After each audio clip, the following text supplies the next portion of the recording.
So we'll be reviewing the structures, prominent structures that can be found in the near and the posterolateral triangles of the neck. Okay? So to begin our discussion, I think it's prudent that we start first at the thoracic cavity, and let's try to trace structures backwards, since we were able to delineate structures here more clearly than these here. First, we want to identify these two structures here, the left and the right. These are the left and the right vagus nerves. Okay? So we can trace this all the way its origin from the neck here, entering towards the head. Same thing here. Okay. Now, notice that a peculiar feature of the vagus nerve is that the left and the right enters the thoracic cavity at different levels. Okay? The left would branch out its recurrent laryngeal nerve branch at the level of the aortic arch in between the pulmonary artery. So you see it's lower. Compared to the right, it enters through the subclavian artery, higher level. Okay, there you go. So let me point out to you, if you try, the recurrent laryngeal nerve. This is for the left, and for the right, a very small structure you can see here.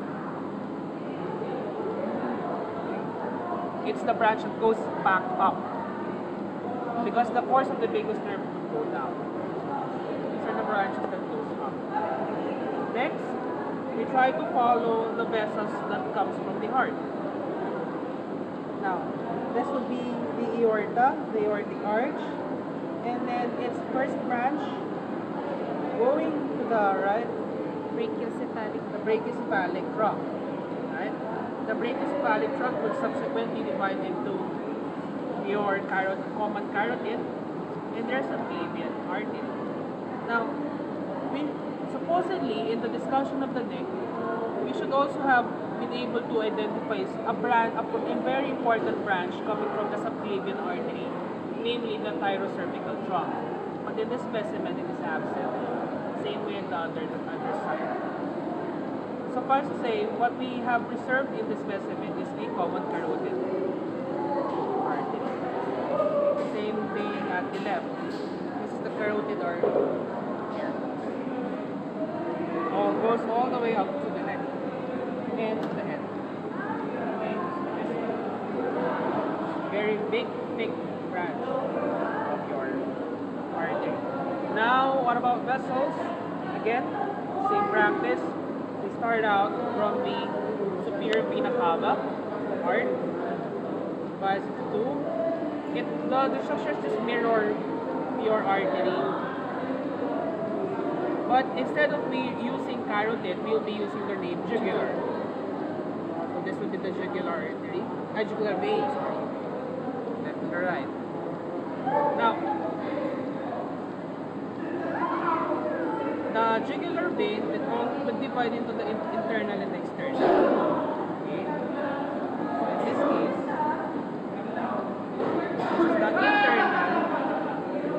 the internal, and this is the external. Now, how did we say that there's internal and the external? We use the very peculiar muscle in this case. This is the omohyoid. Another very unique thing about the omohyoid is that it's very rare for us to see a muscle that has two bellies connected by a tendon.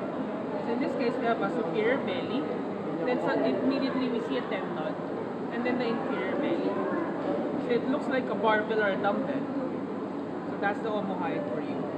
Now, using this as a landmark, and tracing our veins, you can see that the jugular internal branch would appear beneath the omohyoid, while the external jugular would appear superior or above, anterior to the omohyoid.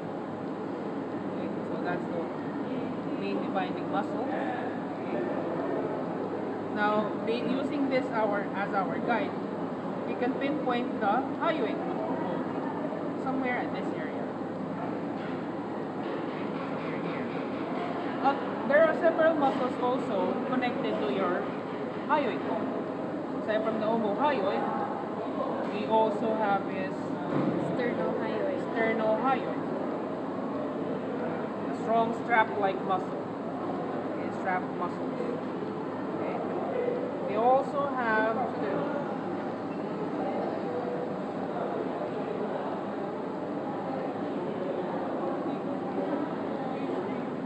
these muscles mirroring the other side. Okay, same thing.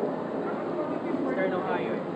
Okay, from the sternum up all the way up to the hyoid. Now, this peculiar thing here, adherent to your throat area, is what you call as your thyroid gland. Thyroid lobe at the right side. Notice that it has it's shaped like a wing, but its partner is here. Okay. So 1 and 2, left and right. At the edges, supposedly you'll be finding your parathyroids. 1, 2, 3, 4. Okay. What else can you see? Thyrohyoid.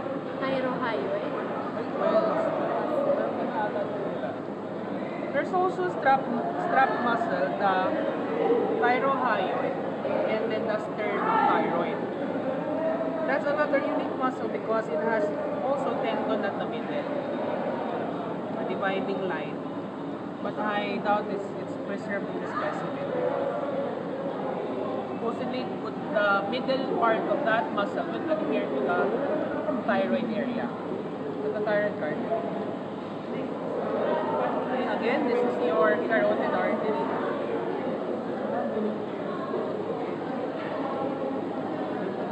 Now, let's try to study the posterolateral triangle.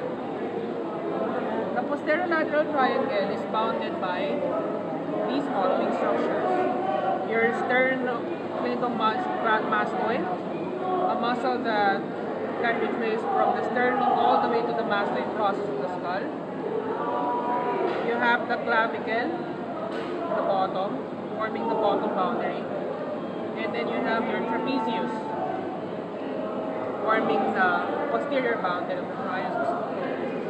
A very prominent structure that crosses the triangle is your spinal accessory nerve, which is no longer present in this specimen.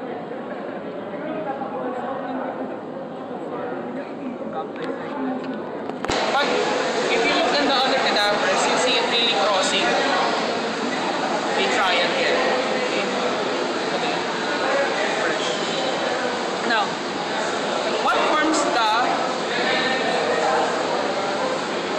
bed of the triangle are also muscular structures.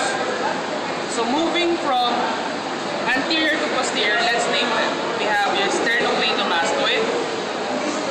The next one is your Scalene anterior.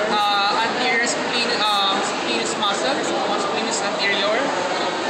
We have the splenus medius, or the middle splenus muscle. Scalenus. Scalenus anterior and the scalenus medius, or your anterior scalene and your middle scalene muscles. And then you have your levator scapulae. And then you have your splenius muscle. And then last but not the least, the trapezius. To review, anterior to posterior of sternocleidomastoid, you have your anterior scalenes, your middle scalenes, your levator scapulae, and then your splenius muscle, and then last is your trapezius. This here is your brachial plexus. It arises somewhat at the posterior inferior border of your anterior scalene, or schedules, like that, in an intact specimen. So, aside from that, you can use your sternocleidomastoid as also an important passing out, mainly branches of these cervical plexus. At the posterior border of your sternocleidomastoid is what you call the Erb's point, ERB point, a point wherein you several cutaneous branches of the cervical plexus will emerge. In this specimen, they were not preserved because most likely it's easily damaged because these nerves adhere to the skin. But a very important nerve that we can see, which is also the largest branch, cutaneous branch of the cervical plexus,